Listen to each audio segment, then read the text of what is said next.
The CoreconLink for Xero utility is the bridge between Corecon and Xero's online accounting system.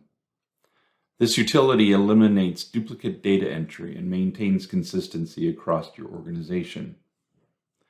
This is the second video in a series of 4. In this video, we're going to discuss the information related to the setup of Corecon in preparation for connecting Corecon to your Xero accounting software. In this video, we'll also show the options and decisions that you'll want to consider before you make the actual connection between Corecon and your Xero online accounting software. The goal is to allow vendor bills, subcontract invoices, miscellaneous expenses, and client or prime contract invoices to flow from Corecon to your Xero accounting software. As a brief review from the first training video in this series, information such as your customer companies, supplier companies, and basic employee profiles can be imported, exported, or synced between Corecon and your Xero accounting software. In addition, accounts payable transactions, mainly vendor bills and subcontract invoices, can be entered in Corecon and exported to Xero to eliminate the need for duplicate entry. Customer invoices or prime invoices in Corecon can be entered and then exported to your Xero accounting software. Both prime invoices in accounts receivable and sub invoices in accounts payable can also track retainage. Tax codes can also be linked. Initially, there'll be a decision to make, and that is how cost information is exported to Xero. There are several optional levels of detail that you can use, and some for very specific purposes. When cost data is exported to Xero, job cost codes can be created in Xero that match the master cost code list kept in Corecon's global settings. This allows information to be tracked at that level of detail. If Corecon does not find a match in Xero for a specific job cost code, it will also export data to a division cost code at a higher level. Another option is to track all costs in Corecon and export them to a single inventory item in Xero. A popular method is to export all information into Xero based on one of the 5 cost resources: materials, labor, equipment, subcontract, and other.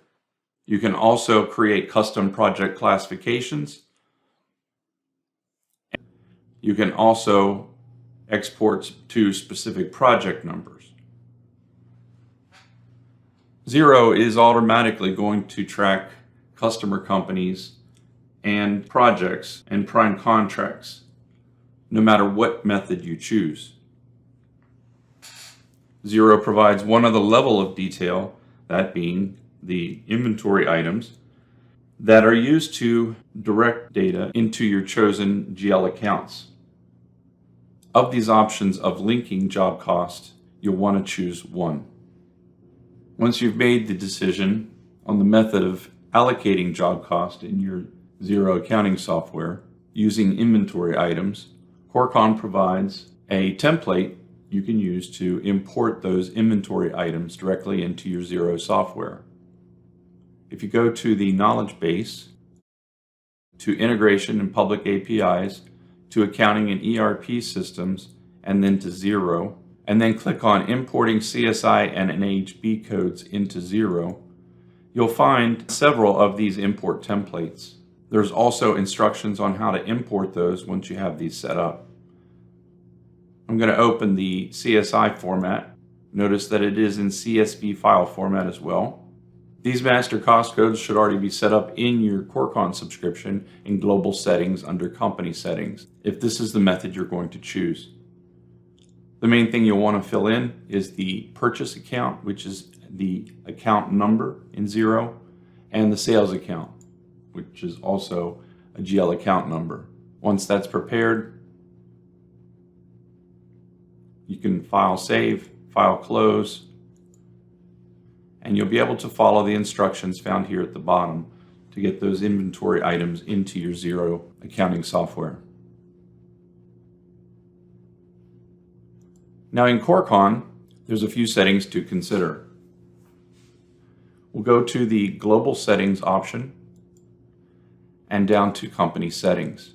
As mentioned, if you're going to be using the cost code method of exporting cost data to Xero, you'll want to make sure those same cost codes are set up in Corecon's Global Settings. These can be imported directly from templates also found in Corecon's knowledge base. In the case I just mentioned, we were using the CSI 2016 cost codes. Next, you'll want to go to Feature Settings and then to Procurement. There are optional bill types that can be set up, which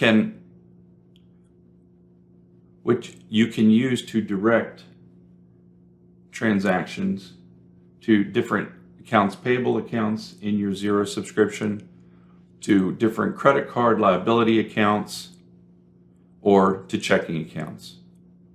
Again, these are optional, not required. But if, for example, you enter corporate credit card charges as vendor bills, you will want to make sure those credit cards are set up at this point. Next, we'll go down to, in Global Settings, under Feature Settings, to Time and Expenses. If you scroll down to the section that's called Miscellaneous Expense Payment Types, as opposed to Miscellaneous Expense Types, we want the Miscellaneous Expense Payment Types. You can also use these payment types to direct where the transactions in Xero will go. For example, if you have multiple corporate credit cards, you'll want to list those here. When you export data and when we set up the sync preferences in the next video, we'll tag these to specific credit card liability accounts, so the offsetting entry in your Xero subscription so that the transaction is sent to the correct credit card liability account. You can also have corporate debit cards, which the offsetting entry would be to a checking account. You can also have employee reimbursements or out-of-pocket expenses. When you enter an expense report for reimbursement in Corecon, one of the options is asking how the employee paid for it. When they fill that in, you can also use that to determine what the offsetting entry will be in your Xero subscription. Back up to the company settings.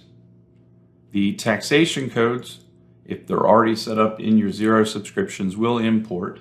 And in the sync preferences process that we cover in the next video, we'll show how to manually link those to the tax codes already set up in Xero. Also, if you go to Global Settings, there's one option here you'll want to take a look at, and that is locking transactions. We do recommend that you use the last option, which will lock transactions once they have been exported to Xero, so that they cannot be edited or changed in Corecon unless it's done so by an administrator. Remember to click Save. You'll also want to go to the Profile. If you scroll down, you'll see under External Applications being used, you will want this option to be set to 0, and then click Save.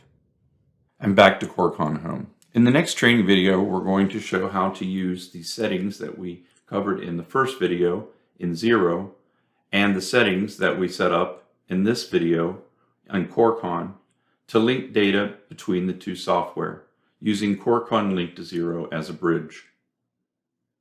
If you'd like to know more about the information covered, we encourage you to go to the knowledge base, to integration and public APIs, to accounting and ERP systems, and then to the CoreconLink for Xero. The information in this training video can be found in this knowledge base article. We encourage you specifically to look at the data setup overview, the importing CSI and NAHB codes into Xero, and the Corecon data setup recommendations.